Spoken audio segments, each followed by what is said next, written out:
kita harus memberikan batasan yang jelas.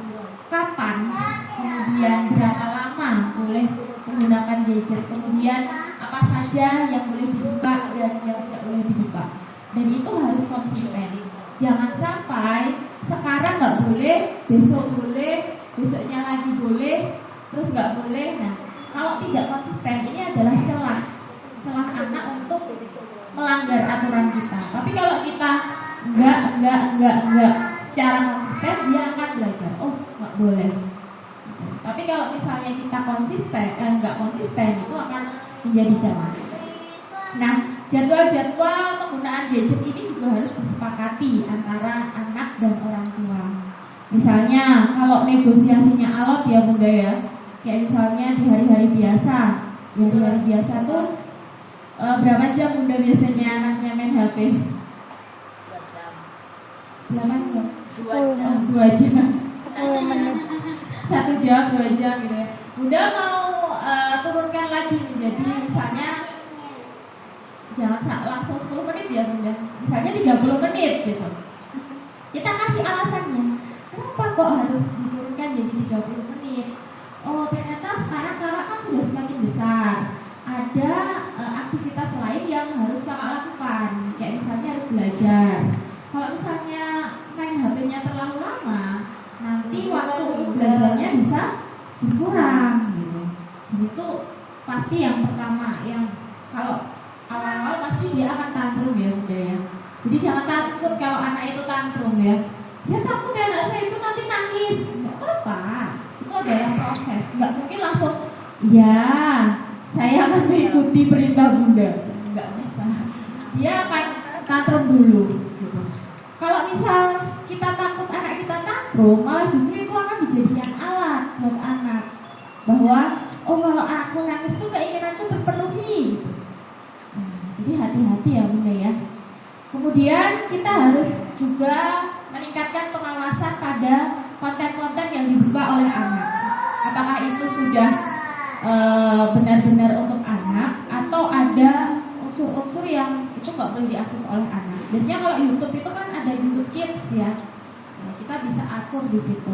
Lebih baik lagi kalau ketika anak main HP, kita itu mendampingi Bunda. Jadi di situ ada diskusi. Jangan kemudian HP dia lihat terus kita pergi, nggak ngawasi. Nah, kalau bisa justru ditemani. Oh itu videonya tentang apa ya? Oh ternyata bikin slime. Oh bikin slime itu seperti apa? Jadi di situ ada interaksi, ada pendampingan. Kemudian menyampaikan etika dan alasan dalam menggunakan media digital. Ini mungkin untuk anak-anak yang sudah paham tentang oke, kita boleh kayak punya apa ya istilahnya, punya sosial media, kemudian kita itu HP itu untuk apa sih? Misalnya untuk menghubungi nenek, menghubungi kakek yang ada di luar kota. Jadi fungsi-fungsi dari HP itu kita bisa jelaskan ya. HP ini kadang kan anak saya juga protes ya. Ibu kok main HP terus? Ini ibu lagi kerja. Kerjanya apa misalnya? Kok mainan HP? Ini deh balesin mahasiswa misalnya. Kalau nggak dibalesin nanti kasihan kakaknya. Jadi kita jelaskan bahwa fungsi HP itu nggak cuma buat video loh, ibu tuh nggak lihat video di HP. Ini komunikasi untuk orang lain gitu kan, membantu orang lain. Kita jelaskan. Kemudian kalau memang orang tuanya itu punya waktu, punya kesempatan ya, yang terakhir ini adalah mengajak anak untuk bermain secara aktif gitu ya. Iya Bu, kalau HP itu kita sembunyikan, TV kita matikan, rumah itu seperti kapal pecah. Iya nggak Bu? Iya betul kan?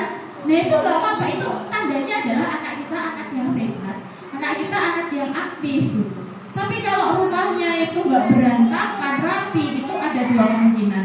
Yang satu anaknya sakit, yang kedua anaknya bermain HP, gitu ya. Jadi nggak apa-apa Bu. Kemudian yang terakhir, jika komunikasi itu tidak efektif pada anak, maka apa sih dampaknya? Yang pertama tentu pesan orang tua tidak akan tersampaikan. kemudian menimbulkan pengalaman yang tidak menyenangkan ya. Tadi kalau kita ngomel-ngomel, kalau kita berkata kasar, pasti dia akan mengingat bahwa oh ibuku tuh galak, ibuku tuh apa namanya misalnya yaitu tadi ya galak, jahat atau apa gitu ya. Kemudian tidak tercipta keharmonisan dalam keluarga, kedekatan orang tua dan anak juga tidak akan terjalin. Kemudian juga akan mempengaruhi emosi dari orang tua yang pertama. Itu saja. Kemudian yang terakhir